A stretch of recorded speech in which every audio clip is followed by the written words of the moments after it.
그대는 혹시 나이가 들수록 어떤 마음이 가장 무겁게 느껴지는가? 나는 오랜 세월을 살아오며 많은 것들을 보았고 많은 것들을 잃었다. 그리고 시간이 흐를수록 깨달은 것이 있다면 무거움이란 단지 몸에만 오는 것이 아니라는 점이다. 마음도 그리고 영혼도 무거워진다. 자식들에 대한 걱정, 내 자신에 대한 의문, 그리고 남은 생에 대한 불안감. 이 모든 것들이 소리 없이 우리의 어깨를 짓누르곤 한다. 혹시 그대는 스스로에게 이런 물음을 던져본 적이 있는가? 나는 지금까지 올바르게 살았나? 내가 놓친 것들은 무엇인가? 남은 시간을 어떻게 살아야 할까? 이런 질문들을 혼자 품고 밤하늘을 바라본 적이 있다면 그대는 결코 혼자가 아니다. 우리 모두는 어느 순간이 되면 그런 생각들과 만난다. 그리고 그 순간이야말로 우리의 삶이 진정으로 시작되는 때이기도 하다. 그대는 남은 생을 어떤 마음으로 살아가고 싶은가? 이것이 가장 중요한 질문이라고 나는 생각한다. 나는 지금 이 순간 그대와 함께 이 질문에 대해 천천히 생각해 보려고 한다. 나의 긴 인생 속에서 깨달은 것들, 노년의 무게를 어떻게 가볍게 할 수 있는지, 그리고 마음이 어떻게 고요해질 수 있는지에 대해 말하고 싶다. 이것이 내가 그대를 찾아온 이유이다. 그러므로 이 이야기의 끝까지 함께 해주길 바란다. 일부 나이 드는 것의 의미. 세상 사람들은 나이가 든다는 것을 흔히 두 가지 방식으로 생각한다. 첫 번째는 할 수 없음이 많아진다는 의미로, 두 번째는 알아야 할 것이 많아진다는 의미로 본다. 하지만 진정한 의미에서 나이를 먹는다는 것은 이 둘 다와 다르다. 나이를 먹는다는 것은 무언가를 이해하게 되는 과정이다. 이해한다는 것은 판단하는 것이 아니다. 이해한다는 것은 받아들인다는 뜻이고 수용한다는 의미이다. 그래서 나이 많은 사람이 진정으로 지혜로워진다면 그것은 세상과 인생에 대해 많이 알기 때문이 아니라 많은 것들을 있는 그대로 받아들일 수 있게 되었기 때문이다. 나는 60년이 넘는 세월을 살았다. 그 시간 동안 나는 관직을 위해 공부했고, 백성을 위해 행동했고, 글을 썼고, 가족을 부양했다. 분주한 날들의 연속이었다. 하지만 정말로 소중한 깨달음들은 언제나 조용한 밤에 혼자만의 사색 속에서 찾아왔다. 그렇다면 이제 물어봐야 한다. 노년이라는 것이 정말로 쇠퇴의 시간인가? 나는 그렇게 생각하지 않는다. 노년이란 다만 다르게 살 수 있는 시간일 뿐이다. 청년은 앞으로 나아가야 한다는 다급함 속에서 산다. 중년은 책임과 의무라는 무거운 짐을 지고 걷는다. 하지만 노년은 다르다. 노년에는 멈춰도 된다. 뒤를 돌아봐도 된다. 그리고 무엇보다 중요한 것은 이제 남은 시간을 진정 자신이 원하는 방식으로 채울 수 있다는 것이다. 이것을 깨닫는 것, 이것이 나이 드는 첫 번째 선물이라고 나는 믿는다. 하지만 많은 사람들이 이 선물을 받고도 그것이 무엇인지 모르고 지나간다. 대신 마음속으로 계속 뭔가 더 해야 한다는 생각을 한다. 더 벌어야 하고, 더 지켜야 하고, 더 통제해야 한다고 생각한다. 자식들을 계속 조종하려고 하고, 손자들이 자신의 기대대로 자라기를 바라고, 여전히 남에게 인정받기를 원한다. 이것이 바로 노년의 무거움이 시작되는 지점이다. 나는 많은 시간을 관직에서 보냈다. 관직이란 것은 권력을 가지는 자리였다. 권력이란 것은 마약과 같다. 한번 그 맛을 알면 평생 그것을 그리워하게 된다. 하지만 어느 날 나는 깨달았다. 권력을 놓는 것, 통제를 포기하는 것, 다른 사람의 삶에 간섭하는 것을 멈추는 것. 이것이야말로 나를 자유롭게 해주는 가장 큰 행위라는 것을 곰곰이 생각해 보라. 그대는 지금도 어디선가 누군가를 통제하려고 하지 않은가? 그것이 자식이든 배우자든 혹은 주변 사람이든. 그리고 그 통제가 실패할 때마다 그대는 화를 내고 실망하고 상처받지 않은가? 이 악순환에서 벗어나는 방법은 하나뿐이다. 놓는 것이다. 천천히 그리고 완전히. 2부 외로움에 대하여. 노년이 되면 외로움이 찾아온다. 이것은 피할 수 없는 현실이다. 자식들은 커서 떠나가고 옛날 친구들은 점점 줄어들고 하루하루가 정적으로 채워진다. 이 외로움은 때로 감옥처럼 느껴진다. 누군가는 이 외로움을 견디지 못해 자신의 삶을 포기해 버린다. 하지만 나는 외로움을 이렇게 본다. 외로움이란 우리에게 주어진 하나의 기회라고. 외로움 속에서 인간은 비로소 자신과 만난다. 텔레비전의 소음 속에서, 일의 바쁨 속에서, 그리고 다른 사람들과의 끊임없는 상호작용 속에서는 우리는 우리 자신을 절대 만날 수 없다. 하지만 외로움 속에서는 다르다. 외로움이 우리에게 손을 내밀 때 우리가 그 손을 거절하지 않는다면 우리는 진정으로 우리 자신을 마주하게 된다. 그리고 그때 기묘한 일이 일어난다. 처음에는 두려웠던 그 외로움이 어느 순간부터는 안식처가 되어 있다는 것이다. 나는 오랫동안 혼자였던 시간들이 있었다. 유배를 가 있던 시간도 있었고 관직을 잃었을 때도 있었다. 그때마다 나는 외로움과 맞닥뜨렸다. 처음에는 그것이 고통이었다. 하지만 시간이 지나면서 그 외로움 속에서 나는 더 깊게 생각할 수 있었다. 더 정직하게 나 자신을 바라볼 수 있었다. 그리고 마침내는 그 외로움이 나에게 평온함을 주기 시작했다. 외로움이란 것을 우리가 올바르게 이해한다면 그것은 저주가 아니라 축복이다. 왜냐하면 외로움 속에서만 우리는 진정으로 자신과 화해할 수 있고 자신을 사랑할 수 있기 때문이다. 혼자 앉아 있는 시간에 무엇을 하는가? 많은 사람들이 이 시간을 견디지 못하기 위해 뭔가를 한다. 휴대전화를 본다든지 텔레비전을 본다든지 혹은 누군가에게 전화를 건다. 하지만 나는 제안하고 싶다. 그 시간에 아무것도 하지 말고 단지 앉아 있으라고. 그리고 생각하라고. 아무 목표 없이, 아무 결론을 내릴 필요 없이 단지 마음이 가는 대로 생각하라고. 이것을 명상이라고 부르는 사람도 있고 사색이라고 부르는 사람도 있다. 나는 단순히 자신과의 대화라고 부른다. 그리고 이 대화 속에서 우리는 우리가 누구인지, 무엇을 원하는지, 그리고 어떻게 살아야 하는지를 천천히 깨닫게 된다. 외로움을 친구로 만드는 방법, 이것이 노년의 첫 번째 지혜이다. 3부 후회와 불안의 무게. 나이가 들면 후회가 밀려온다. 하지 못한 것들, 할 수 없었던 것들, 그리고 실수한 것들. 인생이 길어질수록 후회의 양도 많아진다. 마치 우리가 살아온 모든 시간들이 하나의 무거운 돌덩이처럼 우리의 마음에 쌓이는 것 같다. 그러면 불안이 시작된다. 혹시 내가 너무 늦지는 않았을까? 혹시 다시 돌아갈 수는 없을까? 혹시 내 인생이 낭비된 것은 아닐까? 이 질문들은 밤마다 우리를 깨운다.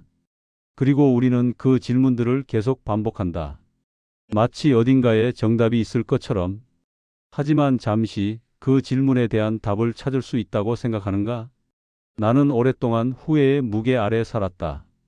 내가 더 잘했을 수 있던 일들, 내가 다르게 선택했을 수 있던 순간들, 내가 사랑하던 사람들에게 더 잘해줄 수 있었던 기회들, 이 모든 것들이 내 마음에 자리 잡고 있었다.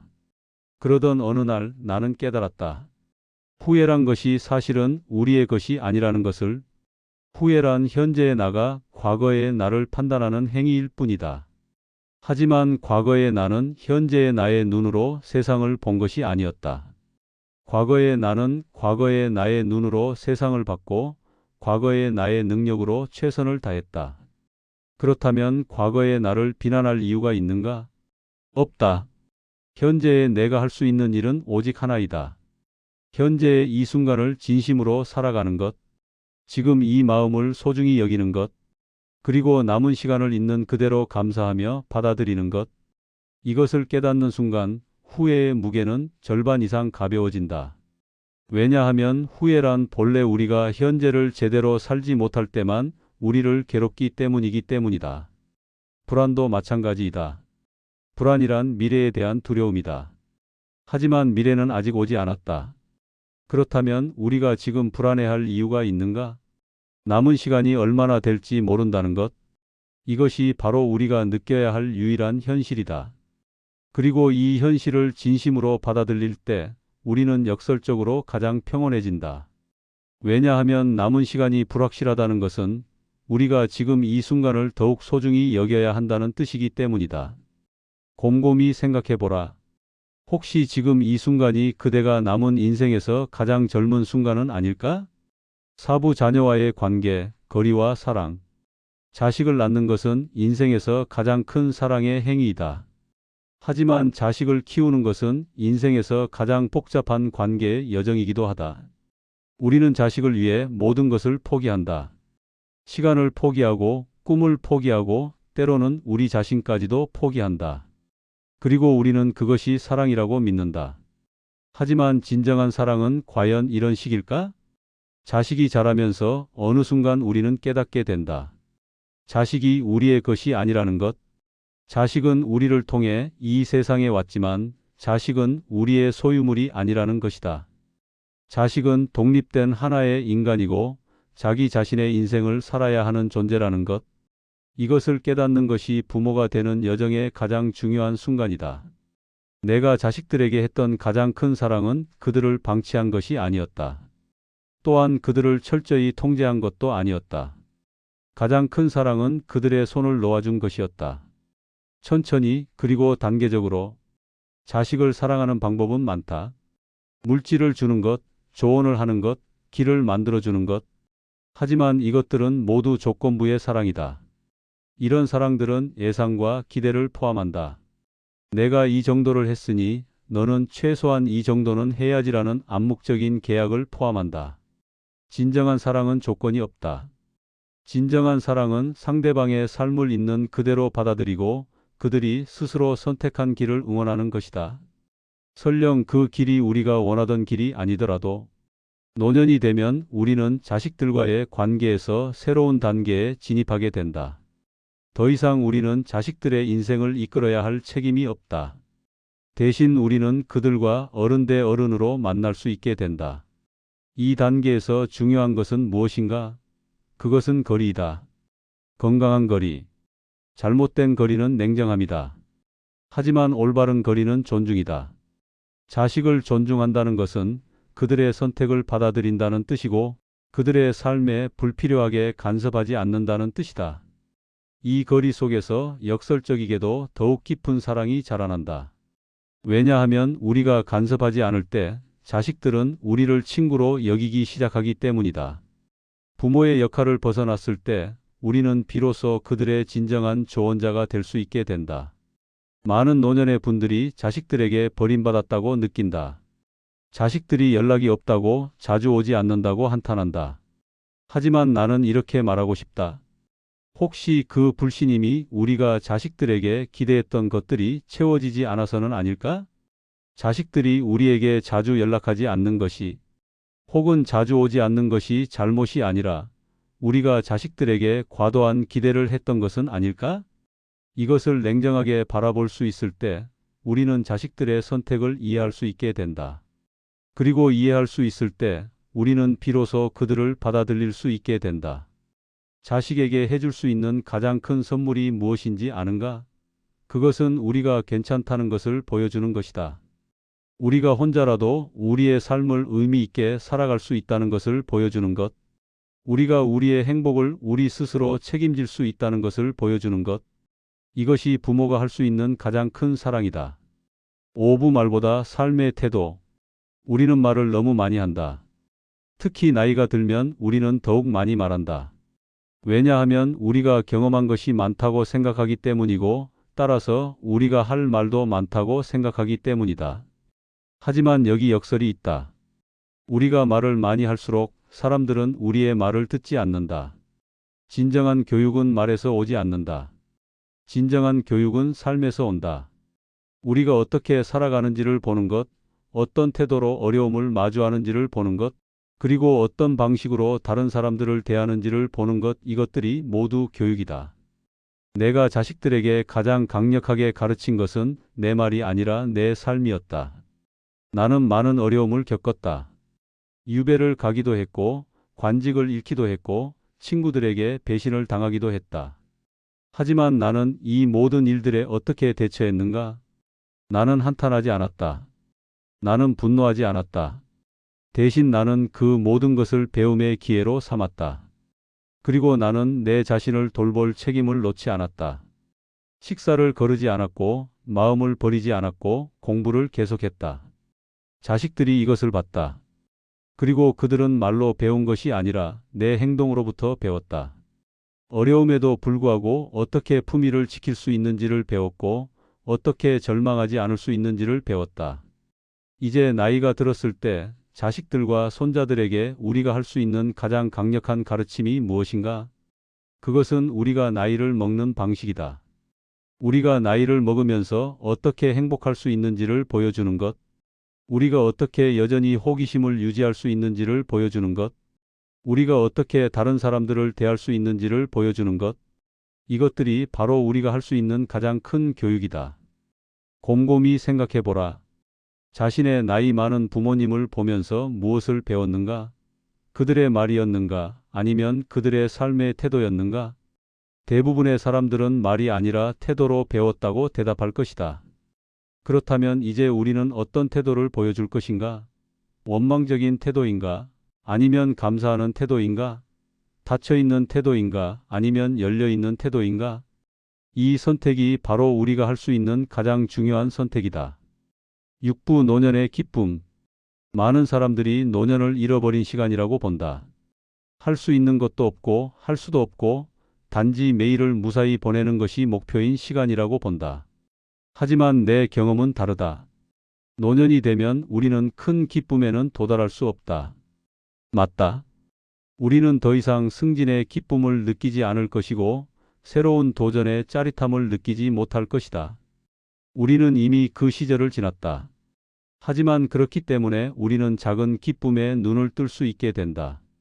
아침에 눈을 떴을 때의 그 고요함, 창밖의 햇빛이 창틀 위에 비치는 그 모습, 수프의 향내음, 책의 첫 페이지를 넘길 때의 기대감, 친구와의 편지, 손녀가 웃는 모습, 이런 것들이 모두 기쁨이다. 그리고 이런 기쁨들은 청년일 때는 느끼지 못했던 종류의 기쁨이다. 왜냐하면 우리는 너무 바빴기 때문이다. 너무 많은 것을 원했기 때문이다. 너무 앞으로 나아가려고만 했기 때문이다. 하지만 이제 우리는 멈춰 있을 수 있다. 그리고 멈춰 있을 때 우리는 비로소 보기 시작한다. 우리 주변에 있던 이 모든 작은 아름다움들을. 노년의 행복은 거기에 있다. 큰 기쁨이 아니라 작은 기쁨에서, 화려한 경험이 아니라 평온한 일상 속에서. 내가 노년에 깨달은 것은 이것이다. 행복이란 우리의 외부에 있는 것이 아니라 우리의 마음 안에 있다는 것. 그리고 우리의 마음이 어떤 태도로 세상을 바라보느냐에 따라 결정된다는 것. 같은 날씨도 어떤 사람에게는 우울함의 원인이 되고 어떤 사람에게는 명상의 기회가 된다. 같은 음식도 어떤 사람에게는 지루함의 반복이 되고 어떤 사람에게는 작은 행운이 된다.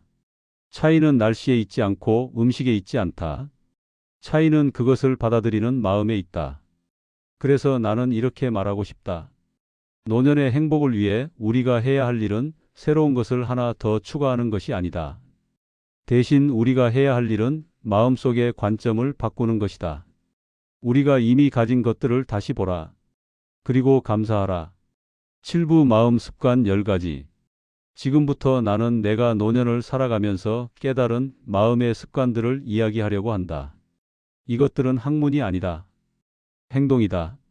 실천이다. 그리고 가장 중요한 것은 이것들은 모두 지금 바로 시작할 수 있다는 것이다.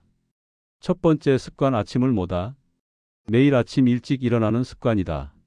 세상이 깨어나기 전에 나 혼자만의 시간을 갖는 것. 이 시간은 마음을 준비하는 시간이다. 오늘 하루를 감사하는 마음으로 맞이하는 시간. 나는 아침 일찍 일어나서 밖으로 나가 공기를 마신다. 그리고 나 자신에게 묻는다. 오늘 하루가 선물이라면 나는 어떻게 이 선물을 받을 것인가? 두 번째 습관 글을 쓰다. 글쓰기는 마음을 정리하는 행위이다. 매일 조금씩이라도 글을 써보라. 일기든 편지든 아니면 그냥 문장이든 우리의 생각들을 밖으로 꺼내는 것. 이것이 바로 마음을 비우는 방법이다. 글을 쓸 때 우리는 우리 자신과 대화한다. 그리고 이 대화 속에서 우리는 우리가 누구인지를 더욱 명확하게 이해하게 된다. 세 번째 습관 천천히 먹다. 음식을 먹을 때 휴대전화를 보지 말라. 텔레비전도 보지 말라. 그냥 음식에 집중하라. 음식의 맛을 느껴보라. 식감을 느껴보라. 이 순간에 전적으로 머물러라. 노년에 우리의 신체는 점점 약해진다. 하지만 우리의 감각은 더욱 섬세해질 수 있다. 음식의 맛에 더욱 집중할 수 있다. 이것이 또 다른 기쁨의 형태이다. 네 번째 습관, 침묵을 지키다. 말을 줄이자. 듣는 시간을 늘리자. 우리는 말 잘하는 노인이 되기보다 말 잘 듣는 노인이 되어야 한다. 젊은 사람들의 이야기를 들어보라. 그들의 꿈을 들어보라. 그들의 두려움을 들어보라. 침묵 속에서 우리는 더욱 현명해진다. 다섯 번째 습관, 감사를 표현하다.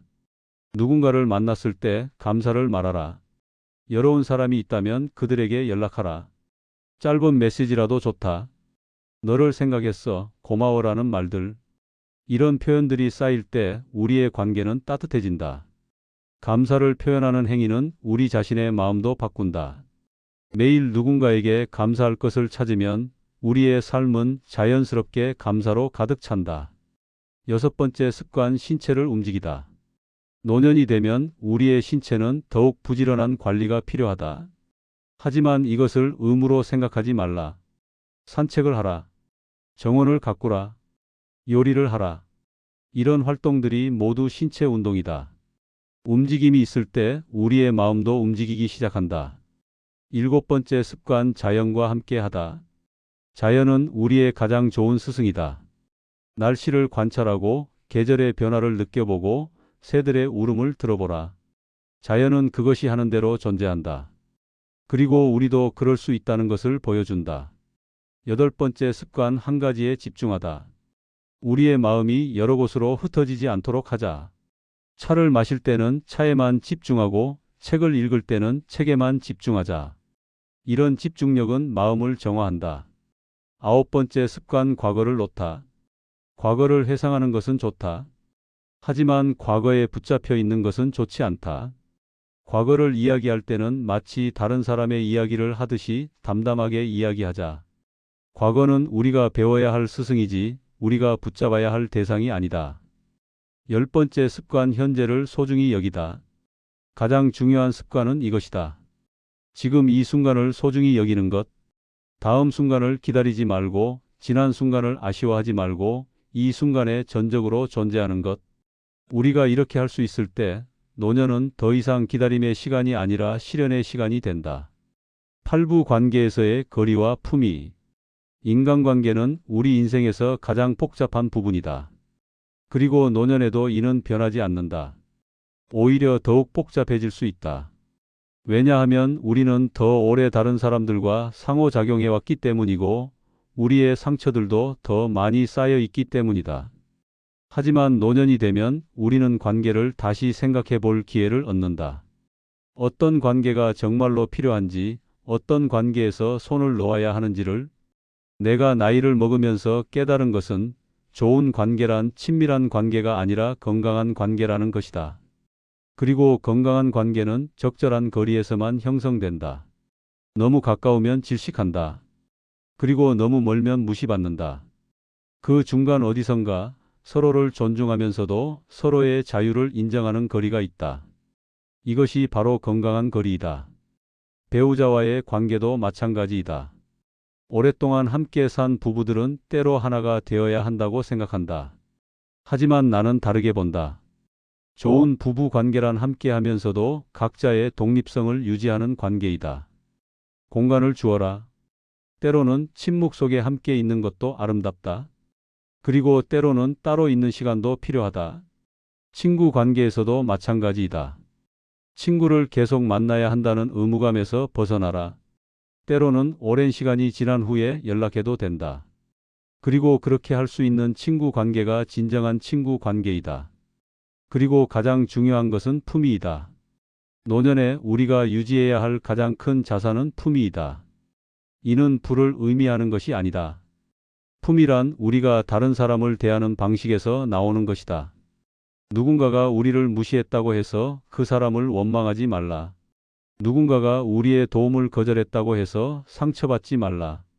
이런 감정들은 모두 우리의 품위를 깎아내린다. 대신 우리는 무언의 품위를 유지해야 한다. 상대방이 우리를 어떻게 대하든 우리는 우리 자신을 존중하는 태도를 유지해야 한다. 이것이 노년의 또 다른 교육이다. 우리의 자존감을 지키는 방법. 그것은 외부에서 오는 승인을 기다리는 것이 아니라 내부에서 오는 존중을 유지하는 것이다. 구부자기 돌봄의 철학. 나이가 들면 많은 사람들은 자기 자신에 대한 관심을 버린다. 마치 자신은 이미 끝났다고 생각하는 것처럼. 하지만 이것은 큰 실수이다. 자신을 돌보는 것은 자신을 사랑하는 행위이다. 그리고 자신을 사랑하는 것은 다른 사람들에게 짐을 덜어주는 가장 효과적인 방법이다. 많은 부모들이 자식들에게 짐이 되지 않기를 원한다고 말한다. 하지만 그렇게 하기 위해 우리가 할 수 있는 가장 좋은 일은 무엇인가?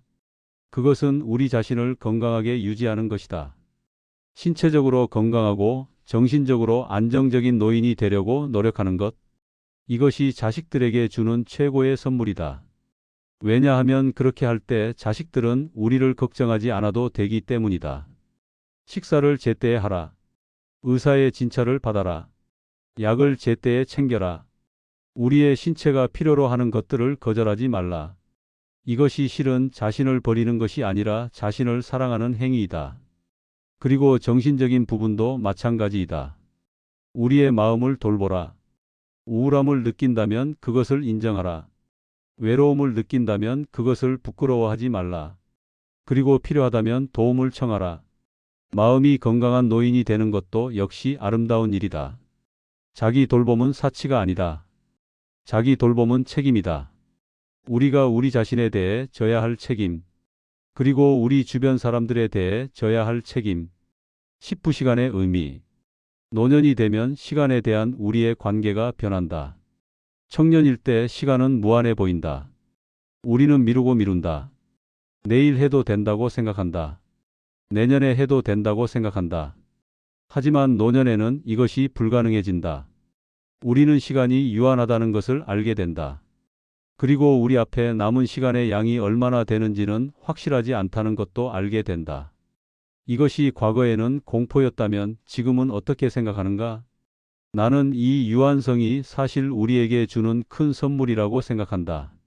왜냐하면 시간이 무한하다고 생각할 때 우리는 무언가를 미루게 되지만 시간이 유한하다고 인식할 때 우리는 지금 이 순간을 대응하기 때문이다. 시간의 유한성을 받아들일 때 우리는 비로소 지금 무엇이 중요한지를 알게 된다. 중요하지 않은 걱정들을 멈춘다. 중요하지 않은 관계에서 물러난다. 중요하지 않은 일들을 거절한다. 그리고 정말로 중요한 것에만 우리의 시간을 사용한다. 그것이 무엇인가? 각 개인마다 다를 것이다. 어떤 사람에게는 가족이고, 어떤 사람에게는 창작이고, 어떤 사람에게는 봉사일 수도 있다. 하지만 공통된 것이 있다면 그것은 우리가 남은 시간을 우리가 정말로 원하는 방식으로 산다는 것이다. 곰곰이 생각해 보라. 혹시 그대는 여전히 누군가를 위해서만 시간을 사용하고 있지는 않은가? 혹시 그대는 여전히 해야 한다고만 생각하면서 살고 있지는 않은가? 남은 시간을 정말로 그대가 원하는 방식으로 살아본 적이 있는가? 이제 그렇게 할 수 있다. 늦지 않았다. 11부 평온함을 찾아내기. 노년에 도달한 많은 사람들이 찾는 것이 있다. 그것은 바로 평온함이다. 마음의 평온함, 영혼의 고요함. 하지만 이것을 찾는 방법을 모르는 사람들이 많다. 마치 어디론가 가서 구해야 하는 것처럼 생각한다. 마치 누군가에게 받아야 하는 것처럼 생각한다. 하지만 평온함은 이미 우리 안에 있다. 우리는 단지 그것을 방해하는 것들을 제거하면 될 뿐이다. 무엇이 우리의 평온함을 방해하는가? 첫째는 기대이다. 다른 사람들이 우리에게 어떻게 할 것이라는 기대, 혹은 인생이 어떻게 흘러갈 것이라는 기대. 이런 기대들이 충족되지 않을 때 우리는 실망한다. 그리고 실망함은 평온함을 해친다. 기대를 내려놓아라. 그리고 일어나는 것들을 있는 그대로 받아들여라. 둘째는 통제이다. 우리가 통제할 수 없는 것들을 통제하려고 하는 행위. 다른 사람의 행동을 통제하려고 한다. 미래를 통제하려고 한다. 하지만 이 모든 것들은 우리의 손을 벗어난다. 통제할 수 없는 것들에 대한 집착을 버려라. 그리고 우리가 할 수 있는 것에만 집중하라. 셋째는 비교이다. 다른 사람들과 자신을 비교하는 행위. 저 사람은 나보다 더 행복해 보인다. 저 사람은 나보다 더 성공했다. 이런 생각들이 우리의 평온함을 해친다. 다른 사람과의 비교를 멈춰라. 그 대신 자신의 삶에 집중하라. 넷째는 미움이다. 누군가에 대한 분노, 원망, 미움. 이런 감정들은 우리의 마음을 독한다. 미움을 내려놓아라. 이는 상대방을 위한 것이 아니라 우리 자신을 위한 것이다. 다섯째는 후회이다. 이미 지나간 일들에 대한 사로잡혀 있음.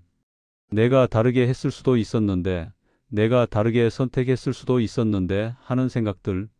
하지만 우리는 과거를 바꿀 수 없다. 우리가 할 수 있는 일은 현재를 정직하게 사는 것뿐이다.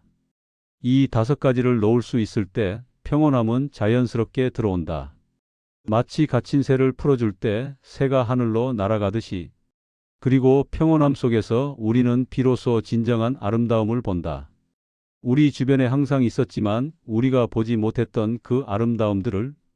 12부 노년의 품위와 그것을 지키는 방법. 노년을 살아가면서 우리가 지켜야 할 가장 중요한 것이 무엇인가? 부도 아니고 건강도 아니다. 그것은 품위이다. 품위란 무엇인가? 그것은 우리가 우리 자신을 대하는 방식에서 나오는 것이다. 그리고 우리가 다른 사람을 대하는 방식에서 나오는 것이다. 노년의 품위를 지키기 위해 우리는 무엇을 해야 하는가? 먼저 우리는 스스로를 존중해야 한다. 스스로를 존중한다는 것은 우리의 신체를 존중한다는 뜻이고 우리의 마음을 존중한다는 뜻이다. 깨끗한 옷을 입고 우리의 외모를 어느 정도 신경 쓰고 우리의 말과 행동에 조심하는 것. 이것들은 다른 사람을 위한 것이 아니다. 이것은 우리 자신에 대한 사랑의 표현이다. 둘째, 우리는 다른 사람을 존중해야 한다. 특히 나이가 많다고 해서 다른 사람을 무시하지 말아야 한다. 젊은 사람들도 다른 관점을 가지고 있고 우리가 배울 점이 있다. 품위 있게 경청하라. 그리고 상대방의 의견이 다르더라도 그것을 존중하라. 셋째, 우리는 우리의 역할을 명확하게 해야 한다. 우리는 더 이상 모든 일을 관장해야 하는 사람이 아니다. 우리는 조언자일 수 있고 청자일 수 있고 때로는 조용한 관찰자일 수 있다. 우리의 역할을 초과하지 말아라. 그리고 우리의 역할을 벗어나서 불필요한 간섭을 하지 말아라. 넷째, 우리는 우리의 취향을 유지해야 한다. 노년이 되었다고 해서 우리의 모든 것을 포기할 필요는 없다. 우리가 좋아하는 음악을 들어라. 우리가 좋아하는 책을 읽어라. 우리가 좋아하는 것들에 시간을 투자하라. 이것이 노년의 또 다른 즐거움이다. 마침내 우리가 정말로 사랑하는 것들에 시간을 쓸 수 있다는 것. 다섯째, 우리는 겸손함을 유지해야 한다. 우리가 얼마나 많이 안다고 생각하든 우리는 모르는 것이 훨씬 더 많다. 그리고 우리의 지혜도 절대적이지 않다는 것을 인정하라. 겸손함 속에서 진정한 품위가 나온다. 노년의 품위는 젊을 때의 품위와는 다르다. 젊을 때의 품위는 때로 강함에서 나온다. 하지만 노년의 품위는 부드러움과 깊이에서 나온다. 우리가 경험한 세월이 우리의 얼굴에 새겨진 주름처럼 우리의 태도에도 새겨져 있어야 한다. 13부 남은 시간을 채우는 방법. 이제 우리는 가장 본질적인 질문에 도달했다. 남은 시간을 어떻게 채울 것인가? 많은 사람들은 이 질문 앞에서 막힌다. 무엇을 해야 하는지 모르기 때문이다. 일생을 일과 가족을 위해 살아온 사람들은 특히 그렇다. 역할을 잃으면 우리는 우리가 누구인지를 잊는다. 하지만 이제는 다르게 생각해 보자. 우리의 남은 시간은 우리가 원하는 방식으로 채울 수 있는 선물이다. 누군가를 위해서가 아니라 우리 자신을 위해. 우리가 정말로 하고 싶었던 것들을 할 수 있는 기회. 혹시 그대가 젊을 때 하고 싶었지만 하지 못했던 일이 있는가? 음악을 배우고 싶었는가?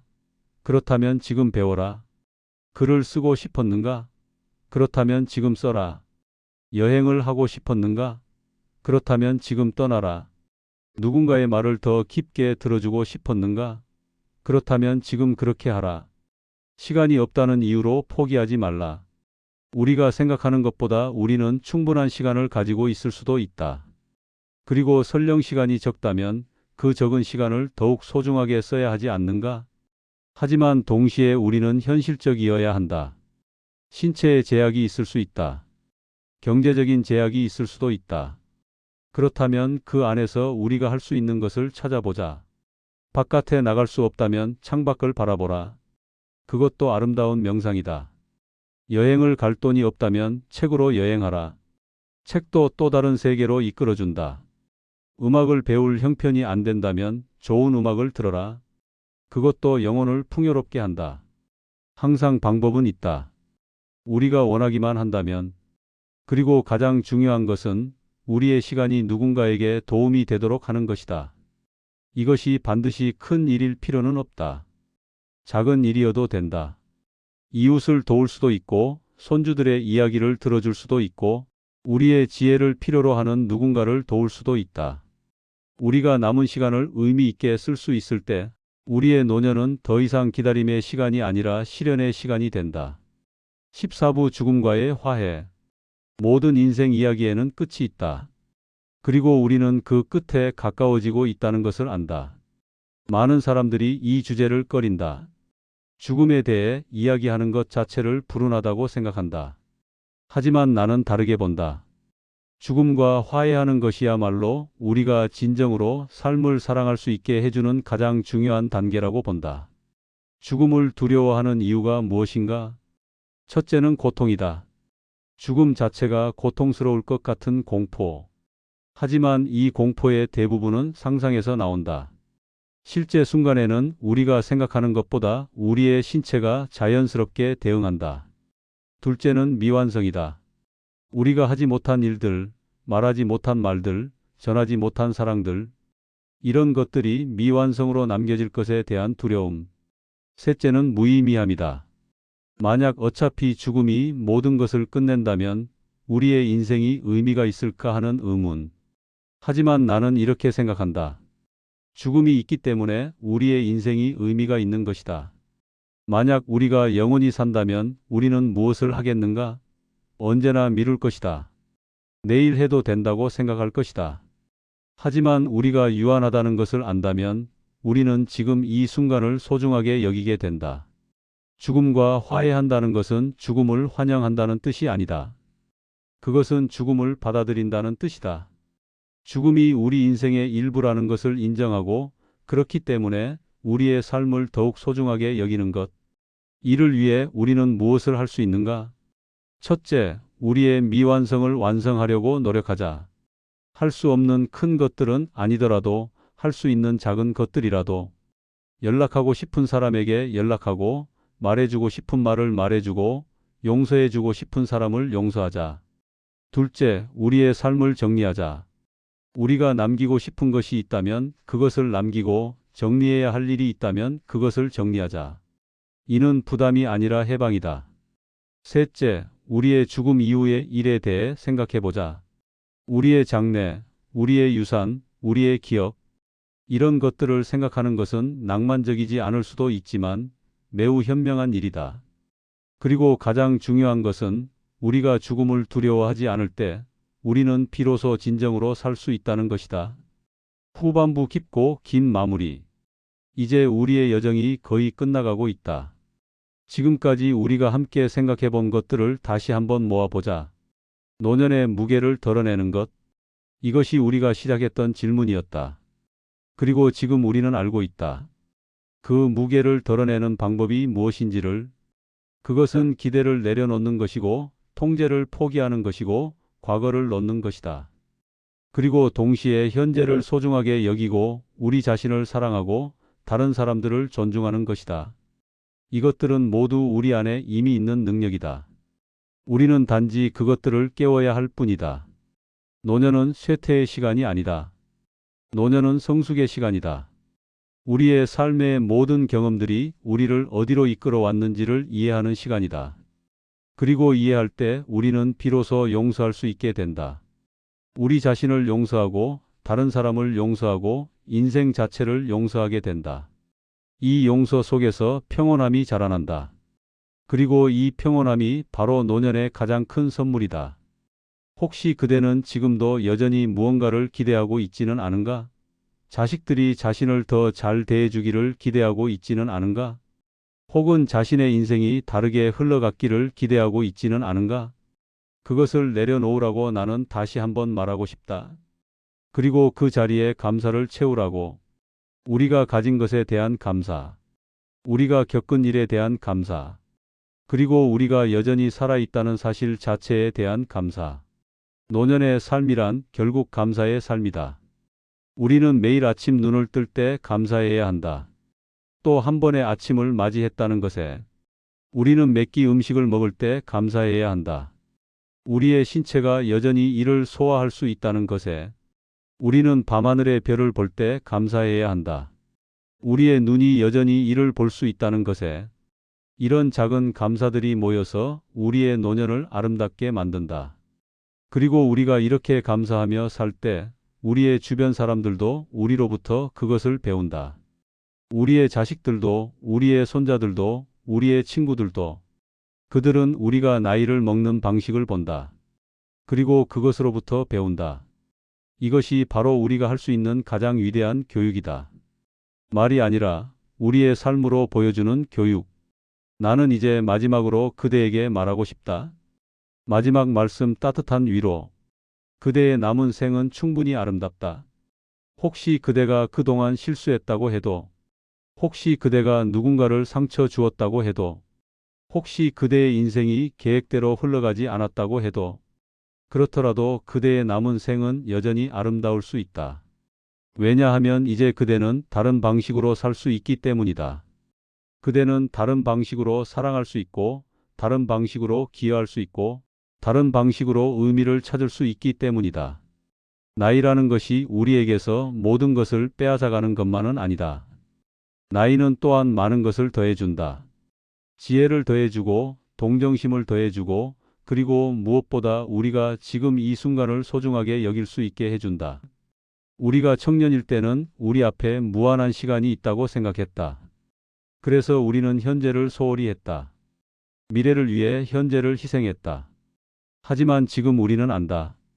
시간이 유한하다는 것을. 그리고 이 깨달음이 사실 우리에게 주는 가장 큰 선물이다. 지금 이 순간이 얼마나 소중한지를 알게 해주는 선물. 그러므로 이 순간을 소중하게 여기자. 창밖의 햇빛을, 밤하늘의 별을, 차의 향기를, 친구의 웃음을, 자식의 손길을, 이 모든 작은 것들을, 그리고 우리 자신도 소중하게 여기자. 우리의 신체를, 우리의 마음을, 우리의 영혼을, 그리고 우리가 여전히 할 수 있는 모든 것들을. 노년은 인생의 끝이 아니다. 노년은 인생의 또 다른 장이다. 그리고 이 장은 우리가 어떻게 쓸 것인가에 따라 가장 아름다울 수도 있고 가장 의미 있을 수도 있다. 그대는 할 수 있다. 평온함 속에서 살 수 있다. 품위를 유지할 수 있다. 행복을 느낄 수 있다. 그리고 심지어 행복해 할 수 있다. 지금이 그 시작이다. 이 순간이 그 시작이다. 나는 그대를 믿는다. 그대의 남은 생이 아름다울 것을 믿는다. 그대가 이 시간을 지혜롭게 사용할 것을 믿는다. 그리고 그대가 우리 주변 많은 사람들에게 영감을 줄 것을 믿는다. 그대가 어떻게 나이를 먹는지를 보면서. 그래서 나는 감히 이렇게 말한다. 계속 살아가라. 계속 사랑하라. 계속 배우라. 계속 웃어라. 그리고 때로 옆 사람의 손을 잡으면서 이렇게 속삭여라. 우리의 남은 생은 아름답다. 왜냐하면 그것이 진실이기 때문이다. 그대와 함께 이 시간을 보낼 수 있어 나는 감사한다. 나의 이 말들이 그대의 마음속 어디선가 잔잔한 위로가 되기를, 그리고 그대의 남은 인생을 조금이나마 더 가볍고 아름답게 만들기를 바란다.